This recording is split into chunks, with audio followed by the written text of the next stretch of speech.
Bam. This is Boone Cutler, and you're listening to and you're watching the Break It Down show.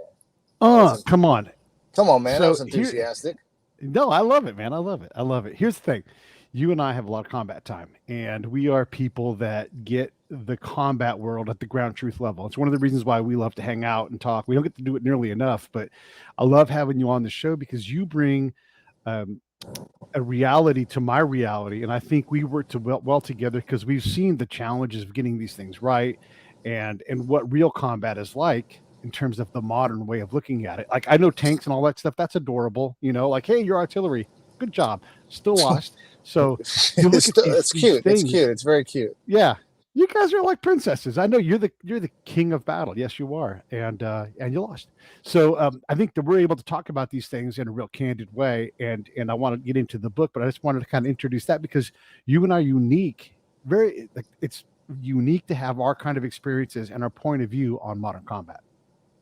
Yeah, it is unique. And the thing about, people, when they think of modern combat, I don't even think they think about it because modern combat is left in the shadows. And I'm not talking any spooky, spy stuff and spy versus spy, although that goes on. I'm talking about overtly in the shadows. Like we see it every single day and people don't know they're seeing it. Right. Yes, it goes on every single day. And I want to use some examples because what we're talking about is the book that you've written with General Flynn. It's about fifth generation warfare. But this is almost like a handbook for us civilians, right? Because now we're civilians on some of the things that we see that are there. It is right there. Everybody get this book. I'm going to put the link up here in a second. There it is. And just a preview so everybody understand what it's about right there. That's what it's about. That's what it's about. Because this thing is causing this thing, and that's the bad thing. So we had to kind of come out with this, and I appreciate you putting up a link there. And I appreciate you putting up a link. Please use the barnesandnoble.com because I don't know why, but there's some crazy fifth generation warfare stuff going on over at Amazon. We put this thing on Amazon, right? And with no press. We just put it out through our social media. And it went number one to the movers and shakers immediately. Number one, over 3 million titles on Amazon. We went to number one on movers and shakers. I think we got to 49. We bumped past Mike Pence on the top 100, and the thing was climbing. Next thing you know, somebody tried to put up our book as their title. And Amazon basically shut it down. So some person with a name from a country that does not sound very Anglo-Saxon put up the Citizens Guide to Fifth Generation Warfare workbook, and because it was a conflict in titles, Amazon basically shut us down, and we had to go square that away. So and now it's still a little screwy over at Amazon, but I guess that's what happens when you're moving up to knock people off the top spot on the top 100. But it's popular so far, and again, the press release hasn't even dropped. You're getting this interview, pre-press release, and once it drops, it's just. And people are picking it up. I mean, the word of mouth, people are picking it up in France, Australia, all across the UK, of course, the United States. But I mean, it's not even written in French. It's not even written in French, and people in France are buying it. Yeah. Well, and I want to take a moment to say congratulations to Croatia. I saw the Brazilian flag on the back of the book, and I love Brazil. I think it's great, but I love it when the underdog comes out and shocks the world and beats the best active player on the best team. I mean, it's just incredible. So great job, Croatia. Look in the comments and you guys will see the link. It's also on the screen. If you just want to just click, and I'm using the Barnes & Noble link like Boone asked, even though it hurts my pocketbook, you guys should always use my Amazon link, but make sure that you guys get that book wherever it's at, whether it's on digital or audio or whatever. So we're seeing some things that I think are in the domain of fifth generation warfare. We have currently we're discussing the Brittany Griner release. Here's the thing I know about Brittany Griner. I love that any American is back.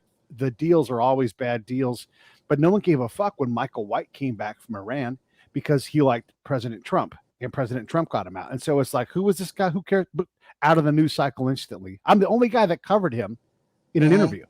Like the only dude. How can that be, right? That's fifth generation warfare.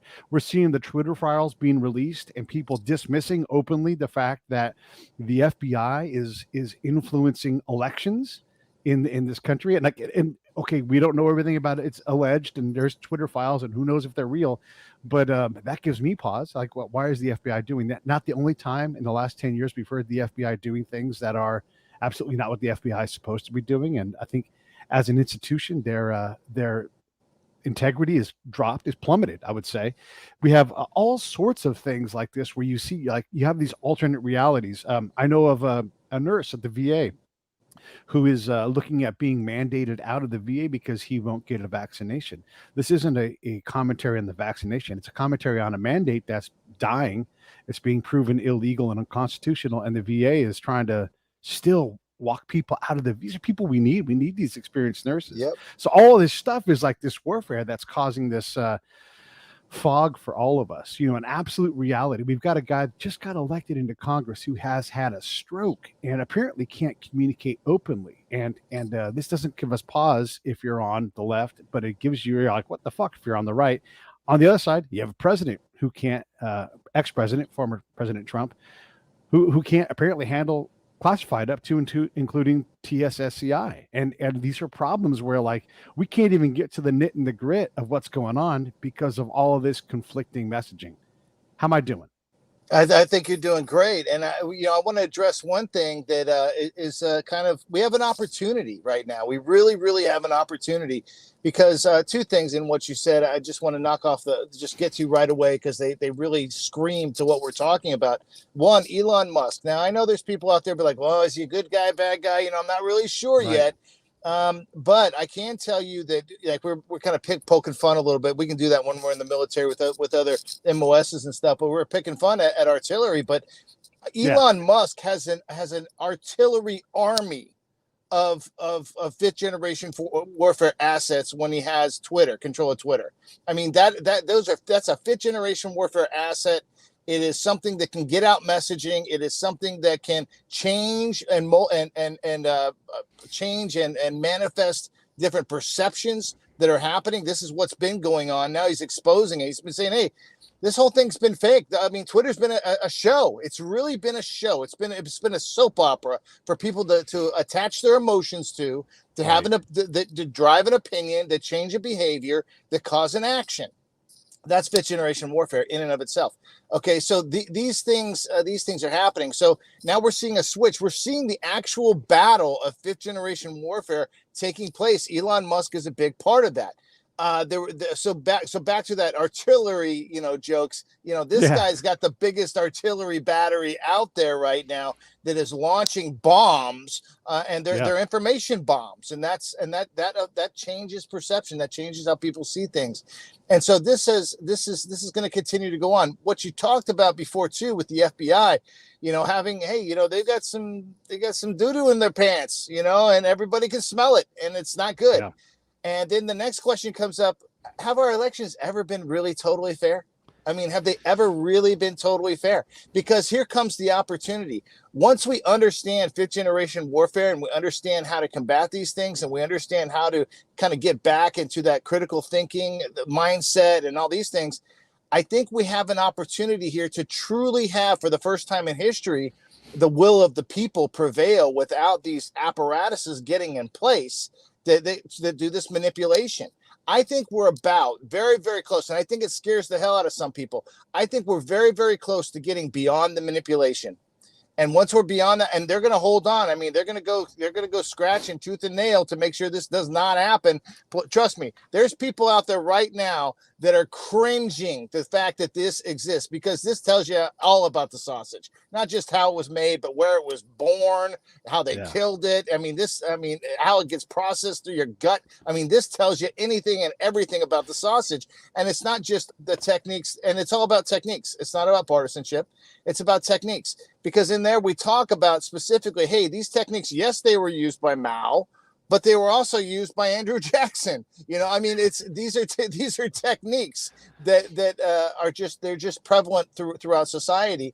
And though we are in the fifth generation of war right now, these techniques have been used throughout other generations of war, become the mainstay. Now it is the primary effort. And that's why people need to know about it, because it affects you. It affects your family. How many families across the country right now are you hearing things like this? I don't talk to my son or daughter. They won't talk to me. Why? Because of my political beliefs. Or I had to go get a new job because people were harassing me because I had a certain bumper sticker. Or I moved out of state because my state is going crazy and I want to be around people who are more like me. Well, that's tribalization, okay? And tribalization is part of a process that is very intentional, and it doesn't go to good places. So we've got to get behind this thing. We've got to understand this thing, because we don't want families broken apart. We don't want to see things like civil war. We don't want to see like things like a government completely collapse. We want to be supported. We just want it to be pure. We want it to be that will of the people. I think we want it to be what we thought it was always supposed to be. Yeah. Yeah. No, I that's what we want, right? Like if we can lean towards freedom almost at all times, I think we're better off overall. I just saw an interesting graphic. I think it was today on Twitter. And again, this is like part of this Elon Musk thing where he put up a graph. And again, is the graphic real? Who knows? But I'm going to give Elon the benefit of the doubt. It talks about the political contributions of all of like the tech companies you can name, Microsoft, Google, all that. And you know how it goes. Like there's this massive blue line and a little speck of red. And these are political contributions from the companies that we're using to run our lives, like PayPal, right? You should be able to use PayPal regardless of what political party you lean towards. I'm right now banned on from going live on Facebook for like a month. And what did I do? I made a joke about Nazis. What did you do? I made a joke and I used the word Nazi, and then I appealed it. I said, hey, this is a joke about Nazis. I'm not in like favoring them or anything. I'm just mocking the whole thing where people call everybody Nazis. It's like, stop with that stuff, right? Stop dividing. And so because I made this joke, the robot picks it up, and then I'm like, hey, appeal. Like, this is a joke. And if you'd like, oh, I'll take it down, whatever. No, the appeal never got responded to, right? And so it's just like instantly you get a whole message shut down. And all I'm doing is mocking something that nobody likes anyhow. It's so the whole thing is bro, Facebook is going to fall. Facebook, I'll tell you what, this book, right? I made one post that I was going to release this on Facebook, one post, and they shut down my public account. Been up for over 10 years. Gone. Nice. No explanation, no nothing, just disappeared. You cannot run an operation that way. You can't, like, in our country, you get to stand in front of a jury of your peers and say, all right, what did I do wrong, right? So you push the button. I've been locked out of my main Twitter account for several years now. And I tweet about it like, hey, can we unlock this account? I'm stuck in appeal. Just if you aren't going to do the appeal, don't offer the appeal button. But you can't run a business and expect me to take you seriously if you can't manage your own stuff. Is it a big, hard problem? Okay, yes, it is. Do I want misinformation to be out there? No, I don't. But I also see Zelensky as the person of the year for time. And you're telling me to trust that? Like, I know too much to trust that. I want Ukraine to win and keep what they had and everything. But don't tell me this guy's person of the year, because there's he's got doo-doo in his pants too. Bro, I've been slammed lately by a couple people, and I'll just throw this out there. It's very few. My org, SpartanSword.org, that promotes the Spartan Pledge and everything else. We did a fundraiser to help some orphans in Ukraine. Now, I don't have a problem helping orphans anywhere. I don't give a fuck if they're Russians. I don't care if they're Americans, Canadians, people who've had their, little kids who've had their and that now you watch, there's going to be conspiracy theories about there, but it's a thing. Like, you got to be very selective on where you're doing this stuff. But for me, I don't have a problem helping out orphans, but Zelensky himself, I think we got some issues. And I think the vast majority of people are not buying this game anymore. They're just not, but they don't know where to go to. So they're in a void. There's a void. And that void, it needs to be consumed. And what that void needs to be consumed with is critical thinking. Because now we have the opportunity, instead of waiting for something to come and save you, guess what? You can learn how to save yourself. You can learn how to save your family. You can learn how to keep your family together. You can learn how to be sustainable so you're not susceptible to these elements of fifth generation warfare, because it's real. It's very real, and it's real all the time.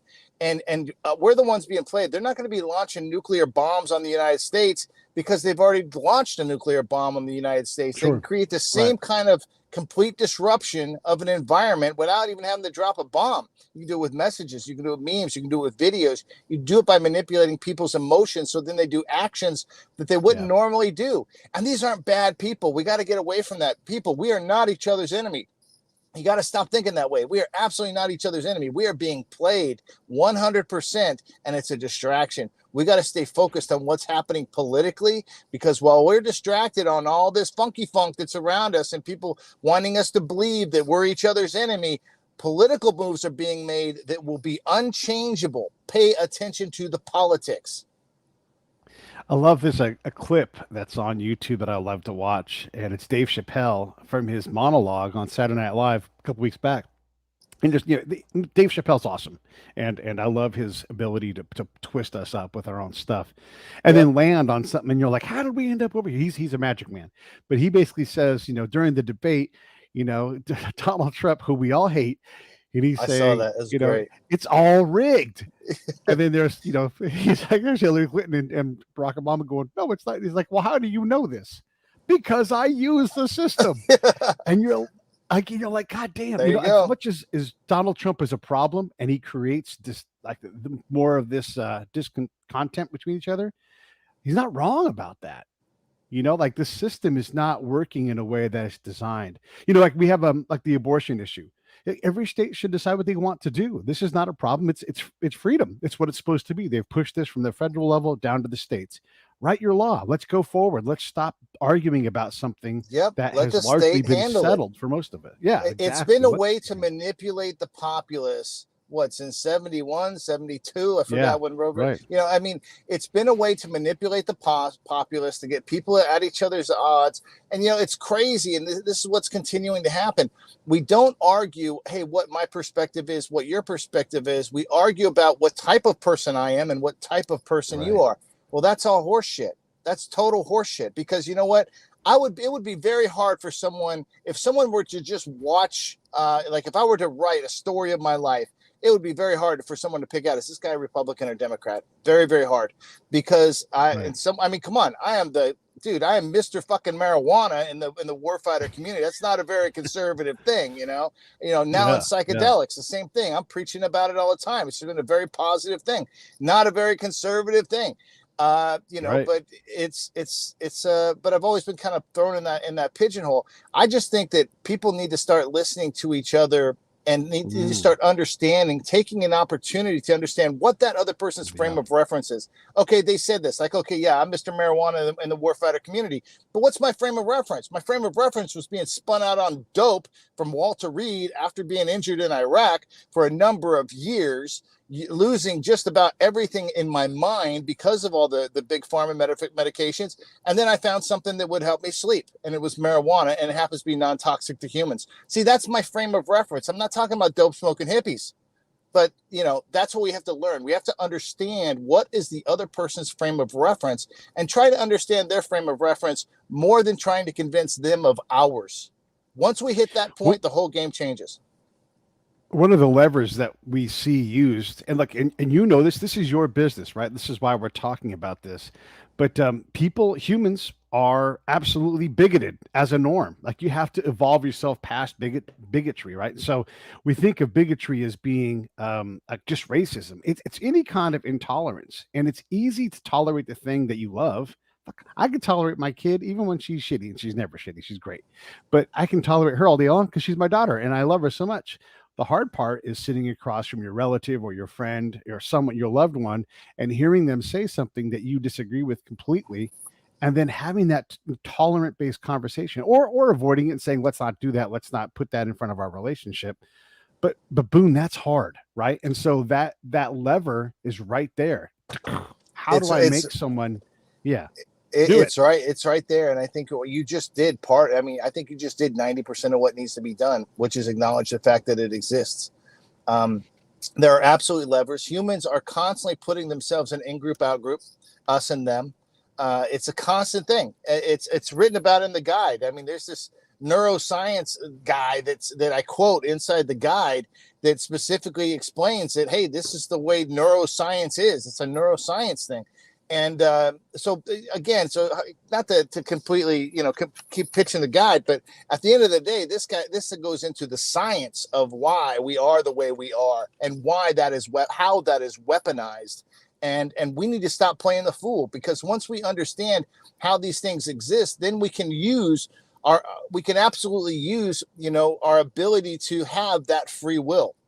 If we don't know it exists, we really don't have free will over it. But once we know it exists and know how it exists, then we do have free will over it. And the people that are pulling those levers, they don't want you to know how these things exist, how they work. They just want to keep tweaking them so they can keep tweaking you. I'm on Amazon right now just because I wanted to look and see what happened when I went back there. And keep in mind, I've looked at your book on Amazon several times in the last couple of days, right? And it's like continue shopping, not your book. It's the fifth generation, not your book. I've never looked at that cover, and I'm like, oh shit, there it is. And Amazon prides itself on being so predictive. And so they've purposely spun this thing to a different thing. They've done that. Their algorithm has done that. And that's part of what you're talking about is like this. Well, we were about 15 seconds from knocking Michelle Obama off the top 100 list. And somebody said, we can't allow that to happen. And they jumped in on us. I mean, that's my perception. That's my opinion, because I mean, once you knock out Mike Pence, you go past him, and then you're moving past everybody else in 2 days.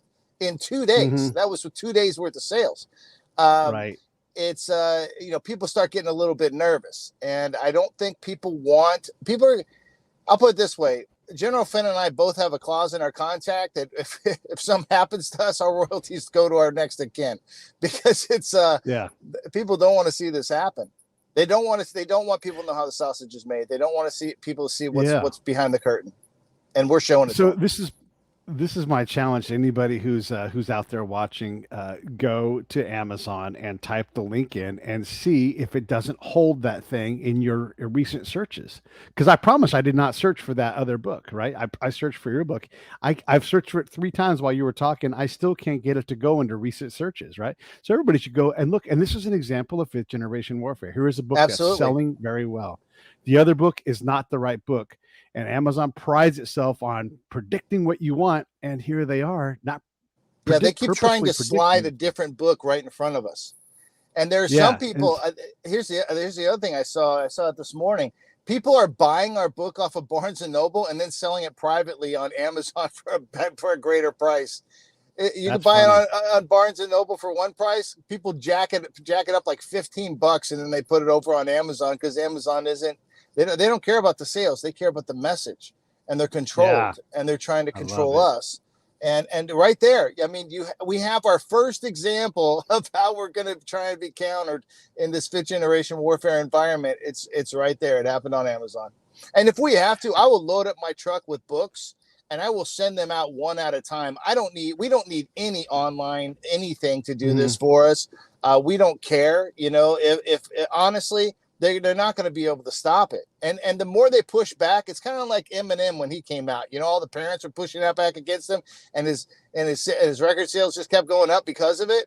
It's just kind of the same thing. The more they push back against us, just the bigger and stronger this whole message, this one right here, the bigger and stronger this message is going to be, because the people are not going to put up with it anymore. And if you try and deny it from them, they're going to want it that much more. It's like putting a parental advisory sticker on a CD back in the day. Kids just wanted it more. Let me ask you an honest question here. I want you to be honest. I'm going to check your integrity. So on Barnes & Noble, the book is $30.99. I'm looking right now live, right? Yep. If I go to Amazon, it's $42. Is that because of your guys' pricing? Nope. Come on, man. I believe you. I asked you in a certain way. You have to be honest. We go through a company called Ingram Spark. Okay, Spark. And I think they're a good company. I went down there. We're having some problems. Went down there a couple days ago. Literally sat in the lobby until somebody came out to help me to get this thing squared away, because it's a different situation. They're dealing with a different thing than what they're normally used to dealing with. And so I went down there, sat down with them. Two nice people came out. They're like, oh, what's going on? They took care of me. And I don't suggest anybody go down and sit in the lobby of Ingram Spark unless you absolutely have to. But it's because these people are busy and they're good folks and everything. But if you got something that's moving like ours and all of a sudden weird stuff happens, somebody needs to be made aware that, hey, this weird stuff is happening. It's not only affecting what we're doing, but it's affecting your bottom line. So maybe you could kind of pay attention to it a little bit more. And they did, and they jumped right on it. Long story short, we put in one centralized pricing through that group, who then disperses it to all the other online sources. we can't just go. It's not a thing where we change it here, change it there, and everything else. I don't have anything to do with that. The publisher that we used here locally, Trademarker Books, did a fantastic job of setting this whole thing up. They set all the pricing at one time for everything, and I have no idea why. Again, I think that's what's happening. I think that Amazon has partnerships with other people, and I think they're buying the guide from one section and then reselling it and just upselling it. But it's not, and they're going to get that price too, because as people have to wait longer on Barnes and Noble, then they're willing to pay a higher price over at Amazon through these other groups. I say just wait it out. Don't pay that higher price. It's ridiculous. Yeah. I mean, that really is ridiculous. Just, let's just get this thing right. You guys are #1 in new releases. And so if nothing else, man, congratulations for that. When I go and I look at where your book ranks beyond that, they don't tell me on your book page. So it's kind of a funny thing. Like normally they did until they do not now. I'm looking at it right now. I know they did until that funky funk happened. And then we've got screenshots of it all. It's the other beautiful thing about technology. We've got screenshots of it all. And yeah, hey, that's Amazon. But that's crazy, man. I mean, like this is it's hard to believe, but I'm looking at it with my own eyes right now. Like I know what it looks like on there on the left-hand side. This book ranks in this category. This book ranks in this category. Of all books, this ranks. That is not available for you guys right now. And that should be there, right? And that's part of the hype. And also, and I don't know how true this is, because the book is out officially now, right? It's available for purchase? Oh, it's live. Yeah, it's live. That's the other thing I handled. We were pre-sailing up until we were going to pre-sale up until December 20th, like up until then, and then it would be released at once. But the volume of sales were so huge. It was like, you know what? We have to stop the pre-sale, go live, just so they can get printed and get to people in time for Christmas. So we're live right now, so everybody can get them in time for Christmas. Get one for a family member. It'll be fantastic. You can sit around and talk about it. But we had to push that back. So yeah, we are absolutely live. So if there's any miscommunication out there, we were doing pre-sales. We've dropped the pre-sale. We've gone live with everything, so everybody can get printed and get them to as many people as we can before Christmas. All right. Yeah. And by the way, there's no reviews. And that's also curious because normally the early reviews are already in. And it says, and I don't know, look, and we're looking at this thing, but it says there's only 4 copies available. So maybe that's logistics or something else, but it sure seems curious, right? Yeah, there's definitely something going on over there. And you know what? Maybe I will give the benefit of the doubt. Maybe if somebody could actually pick up the phone and talk to us, it sounded like they knew what was going on over at Amazon, we could get that squared away. But so far, that has not been achievable. Just has not been achievable. Yeah. Okay. So we're going to chalk this up to let's see what happens, but it sure looks fishy. You talked earlier about elections, and you and I have both been deployed during elections, and you've seen the work that we've done and all the military did to guarantee a free and fair election. I am not saying anything about anyone in particular, but I just know when I look around, if someone wanted to be like, this is bullshit, you'd have to allow them that, because there is so much chicanery going on. There's so many court cases and people, it's hard to keep up with all this stuff. Right. And this goes to the larger point of, if you watch MSNBC, you're absolutely being inculcated. If you watch Fox News, you're absolutely being inculcated. ABC News, gosh, they sell so much fear. One of the things they sell a lot of right now is violence in the streets and sudden deaths. Right now, these are stories that you can find all over the place. Like what is it? Sudden and unexpected deaths, and it alludes to the vaccination for COVID. I don't know if that's true or not. I just know that stuff makes money, and that always makes me suspect of, are these stories of violence in the street? Look, ever since I was young, my buddy and I lived together in a one bedroom apartment in Sacramento. Right, he worked before that he worked at the Gap. And people would come in, grab a stack of jeans, and run out, right? And this is the 80s. So this kind of thing's always happened, but now it's in the news. Is there more of it? I don't know. Is it a rash of things that'll go away and they'll do something else? I don't know. But there's so much bullshit, I don't know. I don't know to trust anybody in the media, except for me. Yeah, I don't. That's the big thing, right? There was an article that came out. I just got it. It wasn't an article. It was a study. It was the Pew Research Center, of all people, Pew. And there was an inordinate amount of people who say that they want their news to be equal. They want both sides of the story told. And they did the same study among journalists, and journalists said that's not important. Yeah. That's a disconnect. That's a huge journalistic disconnect. Integrity is something that everybody learns in journalism school. You know, you have to divorce yourself from your politics, and you have to say, this is what happened. And you hear the spin. I recall when President Trump was saying, hey, we're not going to deal with Syria anymore, we're going to pull out, there were on the ground reporters, and they reported in a way, my friends were asking me about it, and I'm like, look, this is very slanted the way the story is told.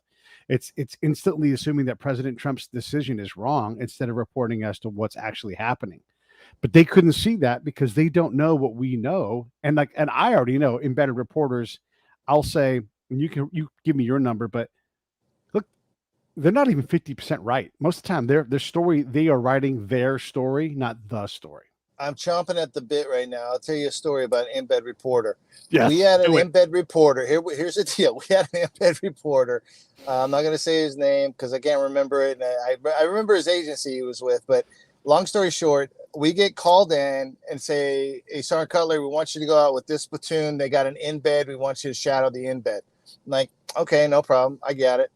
So we go out on a daytime patrol, and I asked the guy, I said, what is your article about? And he said, it's about the tacit relationship between Muqtada al-Sadr and the United States government.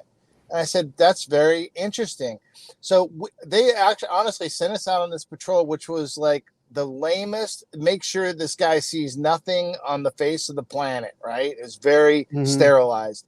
And I said, hey, dude, if you want to see some real shit, I'll take you out tonight, and I'll show you the real shit. And he goes, okay, let's go. Picked a better guy to put, like, this is your shit right here. Yeah. Your shit. Yeah. So I took him out. I got him talking to the people that I knew would talk. I got him into places. I mean, because that's what we do, right? And so, I got him up on this rooftop. This is one of the things we did. We used to go, there was a certain rooftop in Sadr City that you could go up on, and you had pretty good obs across the city.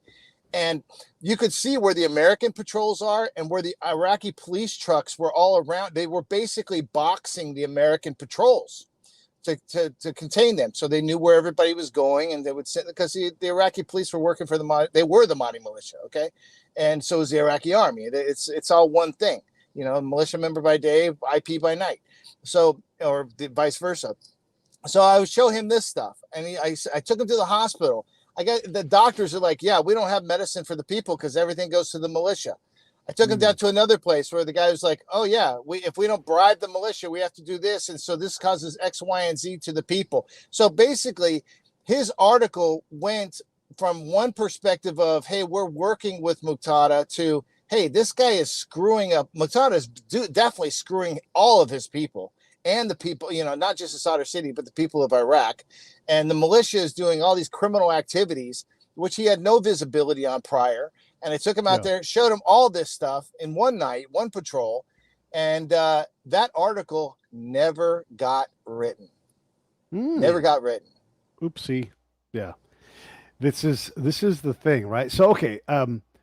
What are we competing for here? I mean, the powers that be, drain the swamp, all that stuff's in there with this, but you know, they're pretty well set. Most incumbents get reelected regardless of whether or not they're good. Like, hey, Boone, here's an idea. This is just Pete throwing something out there.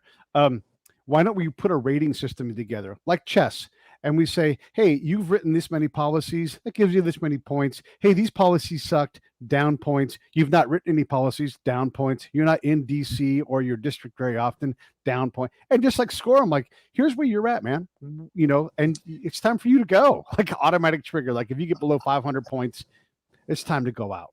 You know, I got the magic. Do not pass go. Do not collect $200. You're just done. And the magic is this. What stocks did you make money on you created that you purchased before you created policy? Yeah. Because if you don't think these politicians, what are stocks? They are bribes at will. That's what they are. They are bribes at will. because these guys aren't dumb. They gamed the whole thing. They're like, oh, Pfizer, if we vote for a pandemic, Pfizer, let me get everybody to go buy some of that right now. And I'm not taking any politician, any from the very top to the bottom, any. I'm not taking any of them off the list. If they were buying stocks, and then if people don't think that was an incentive for them to vote for lockdowns, I don't know what to tell you. You might be a little disturbed, okay? It's absolutely an incentive. We're talking about a lot of money. People made a lot of money. Their families were changed instantly because they knew what was coming. They had Intel drives maneuver. That doesn't just apply to the military. It applies to how our government works. If they're trying to make money and they have that personally, and they have the intel that X is going to make money if policy Y gets initiated and passed, well, then you cannot tell me that's not an influencing factor. The stocks are bribes at will. Yeah. If Pete was president, he would say, hey, Congress, until you pass a law that limits the amount of money you guys make, like once you get to say, I don't know, $10 million that you made and amassed wealth in Congress, then I'm going to ask you to leave. Like, hey, that's great. That's so term limits, maybe, but because that's on us. You can just vote somebody out. But if you get to this amount of wealth created while you're in office, hey, you did a great job. You won the lottery. Have a nice day. Send somebody else up. You know, I mean, that's just my thought, because I can't take seriously these people that have this serious business, but they don't act like people who need to be taken seriously. They act like people that are in it for the grift. There are problems that we can be solving. There's no way we shouldn't have a excellent, comprehensive, state-of-the-art medical program in the United States. There's no way that's not possible for these guys to do. They don't, and you can blame these guys, you can blame that guy, whatever else. And I'm not saying socialism. I'm just saying find a way to do a comprehensive way to get people covered on medicine, but they don't, because they're too busy making money. And maybe that's not the fair thing, but this is the perception they give off, and that's why Congress's approval ratings always below the president's, regardless of who the president is. And the president is now, for like 20 years, is always below 50%. Well, we'll talk real quick. You know, once you read in the guide, we make the argument for defunding the RNC, defunding the DNC, and because these political parties, they're a uniparty, and a lot of the things they do are uniparty related, and that's Leninist. That's a straight vanguard party, and you guys can learn all about that inside the guide. But I honestly believe that the RNC and the DNC they need to go. We need to start. We can have Republican and Democrat. That's not a problem. I think there are plenty of America First related people who are Democrats and are Republicans. I think the majority of Democrats are very America First. They don't want to have this globalism, this foreign policy, this foreign interdiction into U.S. elections, into our government, into influencing district attorneys and influencing governors and all this stuff. I don't think they want that either. I really don't. The right doesn't want it, and the majority of the left doesn't want it. There's a segment of the left that is kind of disenfranchised and doesn't want to accept the fact that that's what's going on, but that's okay. And there's a segment on the right that thinks it's going on to the degree that it's not going on, and we got to get realistic with it. But yes, we do have state and non-state actors that interfere with our government. We have state and non-state actors. We have NGOs that interfere with our government. And all of this stuff needs to stop, because the people two houses down from me need to be represented. And the person next to me needs to be represented. My house needs to be represented. The person who lives in the back of my house needs to be represented. It's not about the state, non-state actors and NGOs. It's about the people of our country. And that's why I'm saying, once we start understanding about this sausage, and once we start understanding, the guide doesn't direct action, but it tells you where action is needed. And I think once we start getting into that framework, I think change happens. I started the interview with this. We have an opportunity. Have elections ever been not rigged? I honestly don't think we know. I honestly don't think we know. I think there's reasons for rumors. There's reasons for rumors. I'll just say that. And if it's a rumor that repeats over and over, decade after decade after decade, it's not just like a flash in the pan and gone. There's probably something to that. We got to figure out what that is. It's 100% true. Before President Biden won, I said, regardless of who wins this election, the other side's going to say everything's rigged, and that's 100% true. And the left has done that. They're like, how could President Trump win? And there was, if we're going to call it, there was insurrection after insurrection, coup after coup attempt, constant. I do not like President Trump. I'm disappointed in that fact that he got elected, but I'm telling you right now, like constantly trying to invoke the 25th Amendment, telling electors not to elect, all of that stuff happened, right? And so let's understand that both sides have their hands dirty. Both sides do what they can. And they got doo-doo in their pants, man. They all got doo-doo in their pants. And everybody smells it. And they're walking around like they're trying to make people believe that they don't smell. Like, I ain't got doo-doo in my pants. And like, yeah, you do. You got doo-doo in your pants, man. And so it's and people are noticing it. They know they got doo-doo in their pants, and it's only a matter of time before certain people go, okay, yeah, the jig is up, and it's go time. It's really go time. I want to ask you this: if we were inclined to do so and partner up, and someone from whatever political party said, I want you guys to flip these key districts, and I'm going to give you this sack of money. That number can be less than $5 million. You and I both know, game over. We'll do it. Like, it'll get done. We'll find the right people to influence the right things, between your skills and my skills. It's flippable. And we're talking not a lot of money, right? And if it's driven by money, which a lot of this stuff is, it's absolutely possible to do this. It absolutely is. And yes, some people are going to go to jail. That's cost of doing business. But man, oh man, it is accomplishable to compromise an election. Brother, you and I both know the work we've done in the past, and we both know that can be done anywhere. Yeah. You can convince a person to blow themselves up, right? We know this is true. So why wouldn't you convince a person who has a need, like, hey, I can solve this need if you just do X? And X is just going with your political beliefs. What's wrong with that? Rub them on the back. Yeah. Right. And so let's not act like our elections are sacred. And I want everybody who should be able to vote. I'm open for all of that stuff. Right. But don't tell me that these things aren't compromisable, because they are. And they're absolutely, and they're compromisable on multiple levels. They're compromisable at the machines. They're compromisable at the boxes. They're compromisable at the polling sites. They're compromisable in your brain by what you watch 24 hours a day before you go. Once I get you into a feedback loop, I don't care about rigging machines. I don't care about messing with polling sites. I don't care about anything. I've got you in a feedback loop. I know what you think. I've used your psychographics to determine what you think, and I've made measurable points to see how your thinking has changed. So I know what's going to happen on election day, and I will keep pinging you with some sort of nudge pet if I have to, until you get to the place you need to be, and it's election day. So this is fifth generation warfare, and this is why people are going to have really, it's going to break some hearts, man, because people are going to have to come to terms with the fact that they've been played, and they've been played for a long time. But then there comes the opportunity. Once we know who's doing it, how they're doing it, why they're doing it, then we know how to stop them from doing it. We know how to get control for ourselves, and we actually start empowering ourselves to get the thing that we think we've always had, which is the will of the people. Hey, we got a great comment here from Nathan on LinkedIn, and he says, you were talking about fifth generation while we are in fourth generation, war of ideology and control of the means of commerce. People don't even understand the current fight. I would submit this. We are simultaneously able to be in third all the way to sixth generation warfare. You were talking specifically about fifth generation warfare. And look, you and I both know, like, I always say this, people lose their minds because I'm using affect as a noun, but affect beats effect. If I can get you to emote in a certain direction reliably and repeatedly, I own your ass. And I will win. It doesn't matter how many things you blow up. Doesn't matter if we got the ball bearing plant. None of that matters. If I can whip your ass with affect over effect, game over. And that's fifth generation warfare.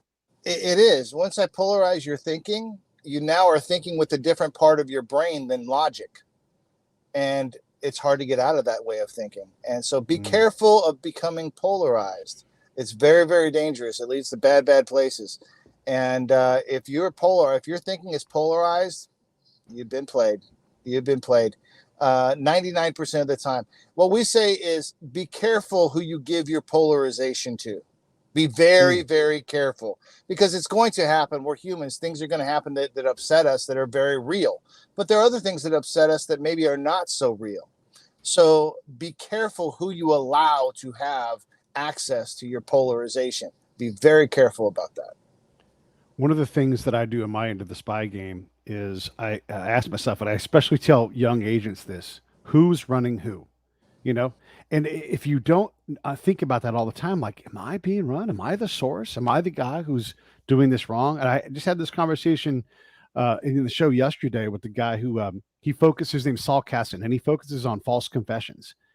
And I was telling him like this principle, like who's running who, and he's like, absolutely. And you look at like what police need to do to get a conviction.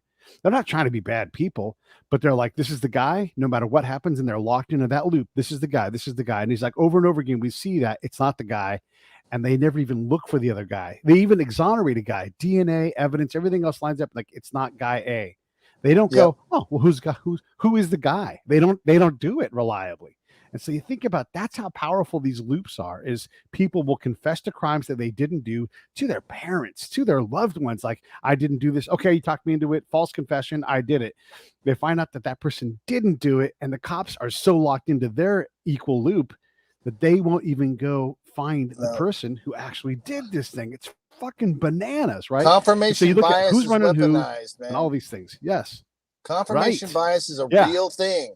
It's a real thing, and people we're people. I'm not criticizing anybody who's kind of fallen prey to these things, because guess what? That just means you're human. It just means you're a person. On the good bad scale, it just means you exist. And but at some point in time, we have to come to terms with the fact that yes, these things are human nature, but these things have been weaponized. They've been weaponized. And once they're weaponized, now you just became a weapon for somebody else's goal. Do you want to do that? Do you want to be a weapon for somebody else's goal? Because it usually doesn't lead to the right place. It usually goes very, very bad for the people, for the populace, for the citizenry, whenever that happens. So that's what the whole thing is about. It's about process over politics. It's about understanding human nature. It's about understanding what things are being manipulated and why and how, and who's doing the manipulation for what purpose. Once you get that in your brain housing group, the world changes.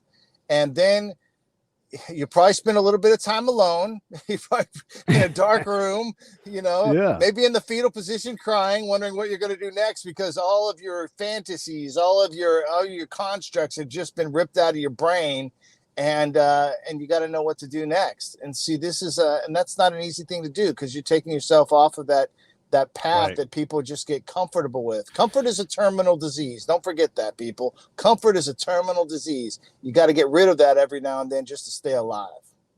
So let me ask you from a different point of view about this stuff. So I would submit that whoever the president is really doesn't really matter in your life all that much, especially if you're really in charge of your life. Who is in Congress really doesn't. Look, I'm not represented in Congress. I don't know my congressional person. They just changed my district. I've got a new person. Maybe that person's good, maybe not. My senators, God, one of them's senile and shouldn't even be there anymore, right? So I don't feel I'm basically disenfranchised. I vote. Most of the time I vote no for everything, because I'm like, I don't know. I don't have a reliable source to get information. I don't know who this judge is. I don't know how they judgy things. I don't know. So I feel like, yeah, you give me all these choices. You're asking me for more money. I'm saying no, because you seem to be wasting money. You've got, in California, we've got a $60+ billion surplus. You don't need money. Go to the surplus and use that shit, right? So I'm largely disenfranchised. I don't believe that my best interests are being looked at most of the time. I do believe that, especially in California, we struggle to run our state well, and despite all these advantages, you look around and you're like, this is not like, you look at Oakland and you're like, that is not how you run a city. It's just, I call it feral, because it is like, this is a wild place. Bro, the last 2 times I've been in LA, like LA, like Hollywood, Sunset, all of the, it's a mess. Happen. It's fucking Gotham, bro. It's fucking Gotham. And now, 2 things made it, I think, have led to it becoming, or 3 things. One, free cell phones. Guys, I mean, you get dopamine 24 hours a day on that cell phone, and giving out tents And now people literally just pop up their tent wherever, and they got their cell phone. They know they can get food a couple times a day through some sort of, God bless them, the charities. But then the crime is just rampant. I mean, just rampant. It's insane. And visually, when you're there, it looks like Gotham, like a Batman movie, man. So can you just ignore this stuff and say, hey, I'm just going to empower myself and not even get involved in that? Like, that's kind of my bigger question. It's like, do I have to even, I want to read the book. I'm going to buy the book. Right. But, how do I just, like, I don't want to fuck with that. I just want to enjoy my kids. I want to enjoy, look, I'm 50, I'll be 53 next month. I'm not the oldest guy in the world, but I have to consider I got 20 years of solid life left, if all things play out, maybe 25. After that, though, who knows, right? Your life winds down. Do I want to spend 25 years fucking with this? Or do I just want to, like build my own independent life where I don't need the collective to look after my well-being? I think if you can take yourself, I don't know if you were asking me for advice. I think it was a rhetorical question. No, I'm just asking in general. For me, right? in general, I think two things. One, yes, I think you have to be involved to the point that, all of a sudden your country doesn't belong to another country. I mean, we each have to do that part because because if we don't, then we all end up getting ruled by one very rich king. I mean, globally, we become ruled by one rich king. So we got to take some part in that. But where what you said that kind of takes back the, gives yourself some cojones and gives yourself your life back is, again, establishing a life that is self-reliant and not reliant so much on the government, not reliant on the decisions that everybody's making, not making yourself susceptible to things like supply chain problems. Who hasn't seen that one lately? I mean, can you make yourself, can you connect with a reliability network? When we talk about reliability networks, just one more plug, reliability networks in here.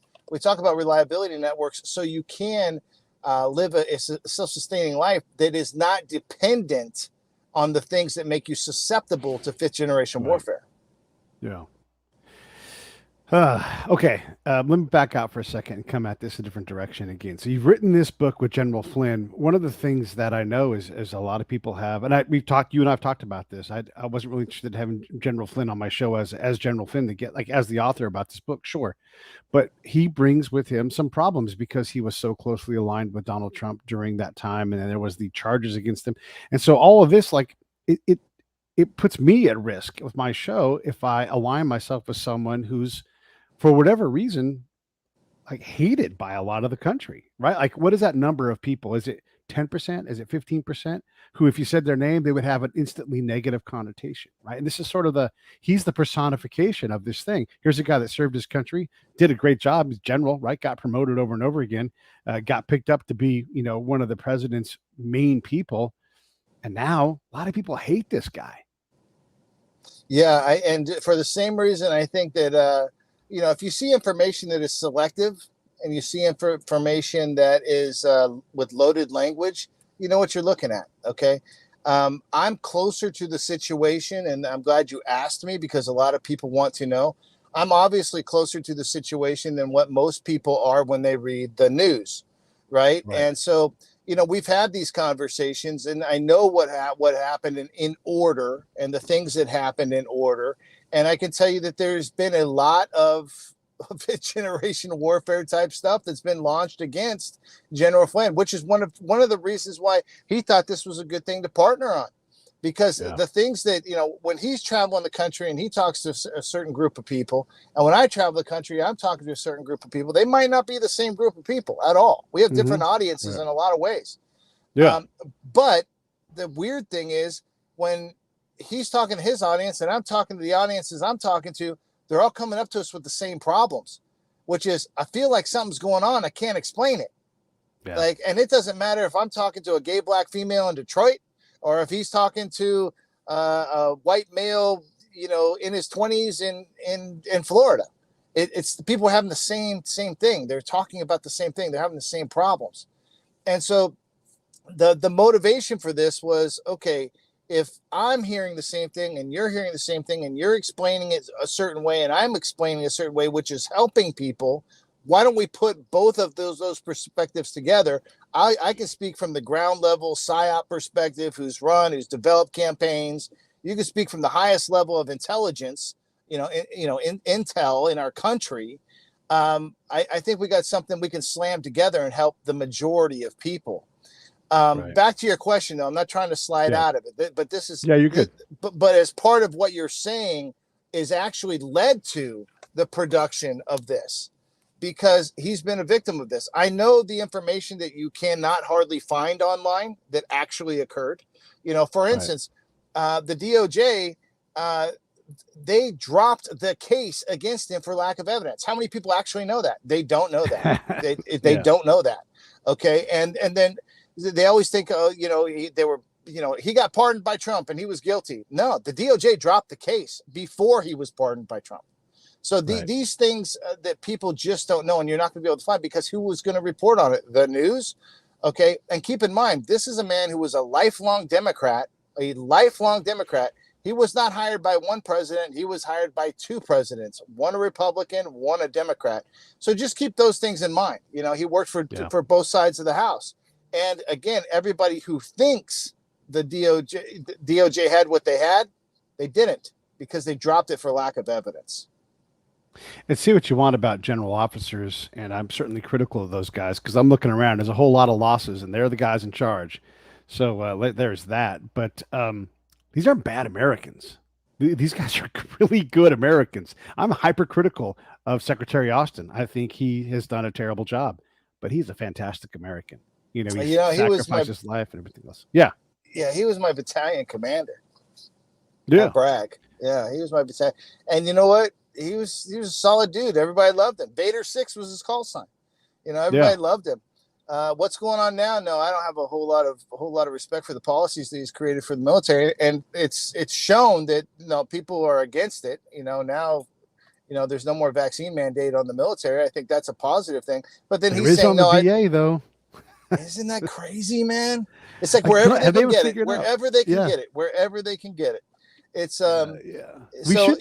we shouldn't have politics in the VA. The VA should be a place like right now. I can't get treatment on my back, right? Because I ran out of treatments for my back for the year. I don't know what kind of policy that is. That wasn't the case under the last guy. And I'm not saying that Donald Trump's awesome, but I'm saying his guy didn't have this problem. I could go to community care, I could get it, right? And so this is the thing, right? So if I say that, I'm picking a political side. I am not. I'm not. I'm saying the VA should be nonpartisan at all. It should just be the fucking VA. Hey, I'm going to throw this one at you. You might like it. I was in DC, doing my own lobbying out there, actually for weed again. And I sat down with Marsha Blackburn's office, and she's got a bill that she's sponsoring or getting co-sponsored, where veterans can go wherever they want. Here's your card, go to whatever doctor you want. And so that's what it should be. That's coming. I think we can get a lot of support for that. My only thing is, we got to make sure that the records get centralized because of claims. Guys have to be able to upload their own records, because I don't know if you've ever, well, I have, you go to a doctor out in town, you try and get those same records into your VA file, and they end up nowhere. Like you can never find them. And then they go to adjudicate a claim, and your documentation is completely gone. So I think if we're going to go to that system, and that was my recommendation, guys need to be able to upload their own documents online and see that it goes into their file. It doesn't need to go to a secondary repository and then into your file. It just needs to go direct from you. So anyway, back to your point about that. I think that is an issue with the VA, and I'm hoping, it's every generation of warfighter and every generation that goes to war, they come back and they make certain improvements to the systems. And I think this is the collaboration of guys like yourself who've made a lot of recommendations. I know you've been a huge advocate for the warfighter community, for medical, for everything over the years. Yeah. And I don't think all that falls on deaf ears. I just think it takes a lot more time than it should. And energy. Like, we've really got to lean on it. As you're talking about this, I don't know if my congressperson is signed on to that bill or working on it, but they damn well better, because it's screwed up, right? And so anyhow, but I don't want to get distracted by the VA. They are very distracting. It's this fifth generation warfare thing we're talking about. And look, man, I appreciate what you and General Flynn have done. it's always a pleasure to talk to you because you're passionate about what you do, and people need to understand, like, we're being manipulated, whether it's for money or influence or both. They write stories about Elon Musk because you click on them. And so they're like, that's ad revenue. Thank you. You know, they don't write. We started this thing about talking about Ms. Griner getting out and Michael White. You all don't know who Michael White is. You don't. And that should tell you something. Like, here's a guy he's doing just as stupid a thing, right? And I know, Mike, I'll say it to his face, that was dumb to go to Iran and try to fall in love and get married to a girl out there, right? So just as dumb as bringing weed to Russia, especially when Russia has a conflict with us. And he got arrested, and he was going to stay there for the rest of his life. Donald Trump got him out, partly because of COVID. Nobody gave a fuck. There was no tweets about it. No one was like, I'm so mad because no, they didn't care, right? And so it's all manipulation. You only care about the things that matter, that in terms of fame and success and clickable. That's it, right? That's what we're talking about here. Brother, I think you hit it on the head, and I think it is a blessing whenever you get anybody out of custody and they get returned to the homeland and they get to come back to the United States. I don't care who they are, but I also want to keep in mind one of the most deadly arms dealers that's ever existed just got put back into the wild. Yeah. I'll take it. I'll take that American back. Any American we can get out of custody, we'll find that bad dude again, because either he'll be reformed, which is good, or he'll do the same stupid shit and we'll snatch him up. He's going to keep doing the same thing again. Hopefully he doesn't get into custody next time. Yeah. Well, listen, man, anything you want to say before we wrap this thing up? No, brother, listen, I just appreciate you. We've been friends for a long time. You've always had me on the show, and I appreciate that. And, we'll continue to do stuff, whenever, wherever. I think the Break It Down show is a great show. I think it's very fair. I do think it is balanced. I think you do stick to the facts. I think your background and intel makes you probably one of the better hosts out there because, one, you got a good sniffer, and for two, you know how to kind of separate the fact from fiction. And I always want to come on here and be that guy who can augment what you're doing. And I just appreciate your show, man. Thank you so much for having me on. All right. Thanks, man. I'm going to run the credits. Stand by. Hey, thanks for watching the show. I really appreciate it. Right here, you can subscribe. Please do that. It makes the show grow. Hit that notification bell so you know which incredible guest is coming up next. Down below is the PayPal link. You can put a small subscription in. That is an enormous help. All that money goes right back into the show. And then right up over here are the next episodes you should listen to, curated by yours truly.